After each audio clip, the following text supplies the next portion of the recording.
Hey, it's Giguk, and you're watching Pixel Party Pals. Woo! I got it right on my first take. It is! Hey guys, how are we doing? Back on another video from Giguk and Tower of God, a new era for anime. I am loving Tower of God. The first episode, I was a bit like, okay, interested, but and then ever since episode 2, just like, boom. I can't stop listening to the goddamn ending theme of it. I love it, and I look forward to Wednesdays.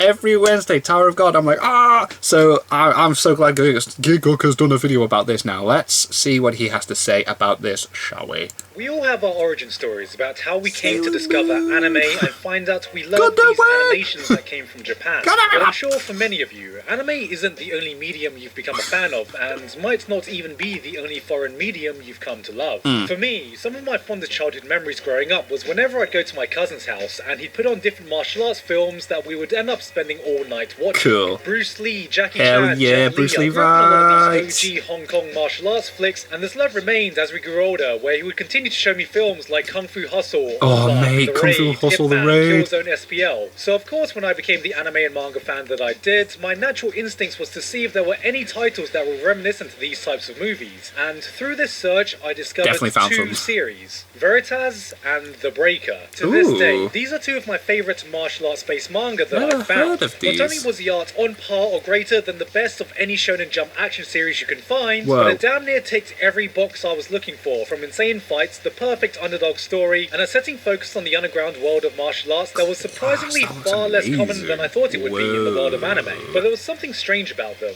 While they looked like any other manga, I was reading from left to right, and these names didn't sound like any of the Japanese names my weeb mind had got so accustomed to, and it was then that I realised that these weren't manga at all. They were from Korea, and they were called manhwa, and through that I discovered that the Koreans had been popularising this entirely new format called webcomics on this platform called Webtoons. Webtoon, yeah. Here was an entirely new world of stories and comics that I would have never discovered if I only cared about what was coming out in Japan, while still feeling very reminiscent God, of High the stories School's found coming in out anime, in July, some of isn't it? which were just as good. But it was then that I somberly realised that these stories weren't from Japan, and so there would be zero chance I would ever get to see any of them adapted into anime form, and given the chance to fully shine like many of the Japanese manga I had come to fall in love with.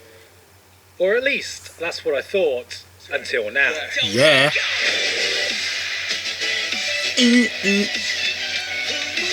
Tower of God is airing this season, and it may well be the most important anime to come out Hell in yeah. years, but it's not alone. This year it was announced that God of High School Yeah, and man. Police would both be getting anime adaptations too, and this was massive news. Not least because all three of these are Korean webcomics that found international distribution through Webtoons. To me, this is news that could spell a shift for the entire industry It itself. could change But a lot of before we get things. into what these shows could mean for anime as a whole, what's all the hype around Tower of God anyway?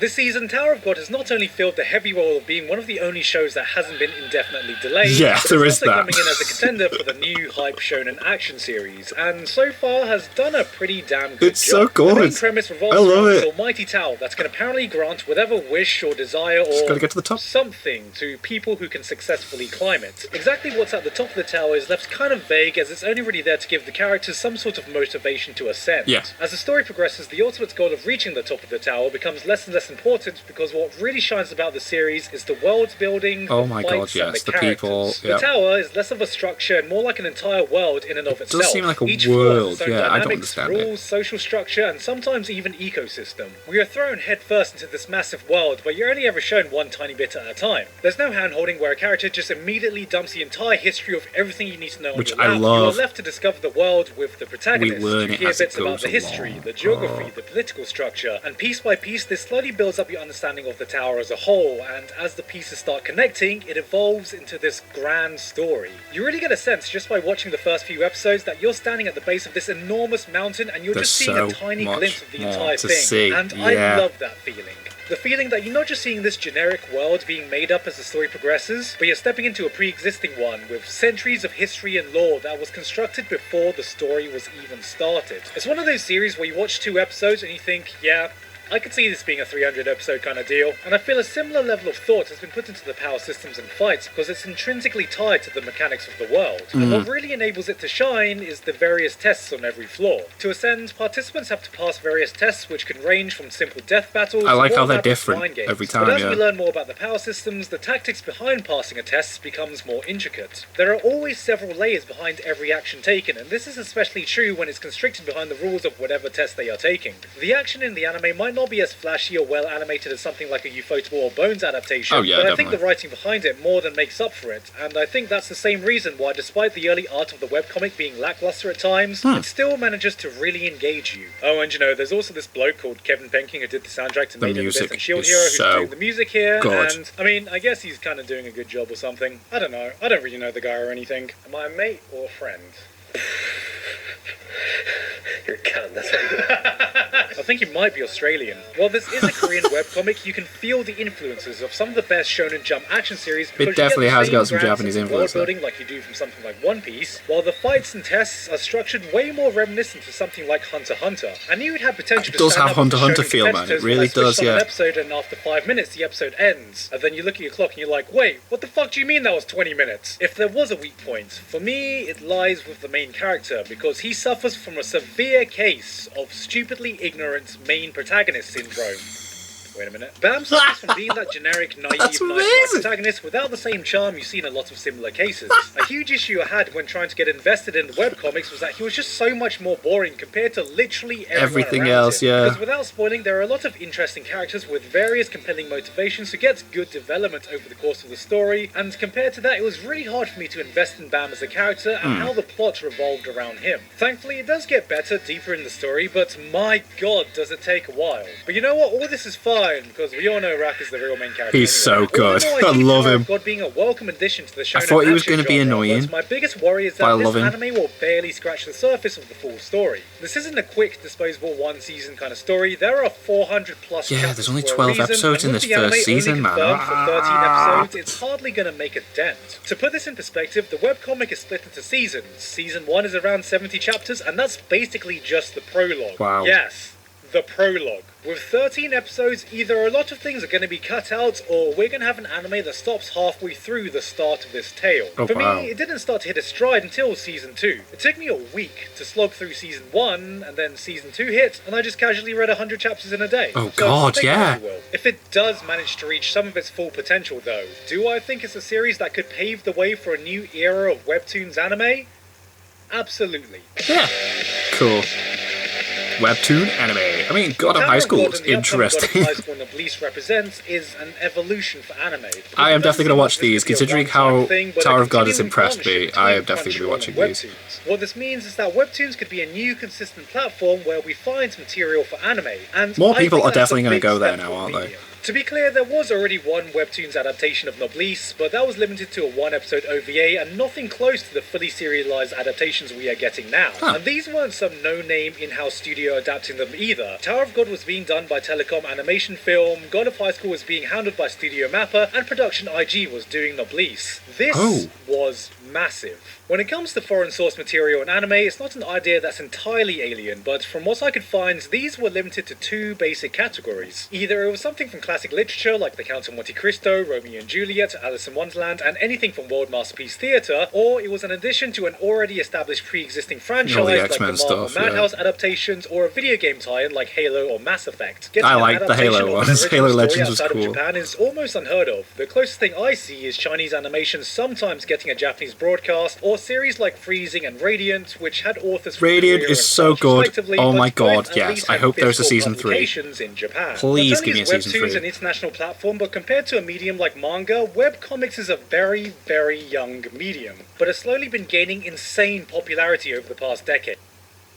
Tower of God itself garnered 4.5 billion views worldwide before its anime started airing, and what something like this shows is that there is a massive audience for anime-style content that isn't necessarily from Japanese manga or light novels. What interests me about Webtoons as a platform is that it's a medium that was birthed in the digital age. I mean, it's one that's specifically designed to be read on smartphones and tablets. Yeah, with that is one interesting. long, unending page that you just vertically scroll down. So unlike manga, actually trying to read a webcomic on paper would be like, look at all this fucking It's a platform that was designed for the age of the internet and has really embraced how modern content is made and how we consume our media, which is why I think it has such a big international appeal. Yeah, When launched it's in 2014, accessible it was to merely a platform for everyone. an international audience to read officially translated Korean webcomics, but now has become a place for user-generated content like YouTube where anyone can publish their work. That's on the amazing, site. yeah. And a big reason this excites me is because this opens up so many possibilities for stories from different cultural backgrounds. Don't get me wrong, anime is already diverse as hell, but most of the stories, yes. unsurprisingly, find its roots from Japanese culture, and this can limit the types of stories and settings that we see. The entire reason I found Veritas and the Breaker in the first place was because it was surprisingly difficult to find good martial arts-based manga and anime.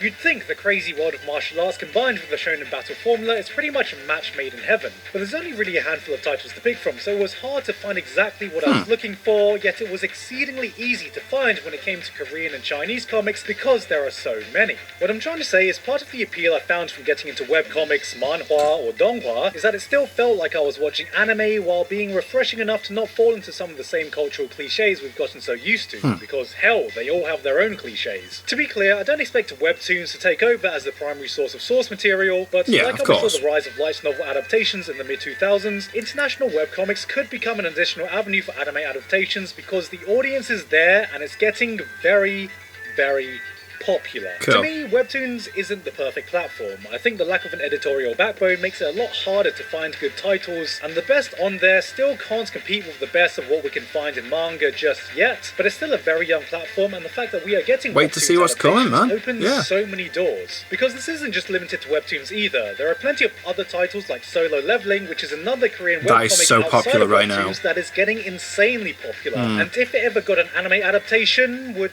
probably do pretty damn well. What I want to make this video on is not to say you should hold out hope for a great adaptation or Solo Leveling is just a matter of time, but that we've come to a point in anime where the rules we once thought they worked by are starting to bend. Manhwa and manhwa are simply just the Korean and Chinese terms for all comic book storytelling, like manga is for Japanese comic books. But for us in the West, they are mainly what we refer to as very Japanese-inspired manga-like comics from those regions. This is why a lot of them are visually indistinguishable from manga, and why certain Western companies in the past, like Tokyo Pop, have sold Korean and Chinese comics as manga. You could even say that maybe the concept of anime and manga itself is just becoming a brand for us in the West. But who the fuck would actually say that? It's only a matter of time before we get a breakout hit Chinese anime. I think it's only a matter of time before we get some kind of Whoa! With the addition of Webtoons, anime has opened up a new avenue of source material to be adapted, and it's not based on any cultural or geological background, but simply stories that can gain an audience. Tower of God, I feel, is the first step towards this, and whether this is your kind of show or you think this is just another overhyped shonen flavour of the year, you should have your eyes peeled over the coming months over the impact this show has, along with God of High School when it starts next season. Because if they take off, which I very much think they have the potential to do so, we could be witnessing the start of a new era for anime. I welcome it with open arms. That was cool. I absolutely love Tower of God, and because of how good Tower of God is, and me learning that it's like this new like Korean webtoon originated thing, I'm gonna watch God of High School. I'm gonna watch Noblesse, and yeah, it's interesting though. I never thought about it, like, because it is one of the things that's not been cancelled. We were meant to be getting ReZero, and we were meant to be getting Sword Art Online Continued, and all this other stuff. Like, would people? Well, yeah, Crunchyroll pushed it loads, didn't they? Because it's an original, so yeah, people would have been watching it. So nah. Anyway, thank you guys very much for watching. What do you guys think of that? What do you guys think of this? Click like, subscribe if you haven't already, leave comments down below, let me know what I should watch and discuss in future videos, and I'll see you guys. I saw you guys next time.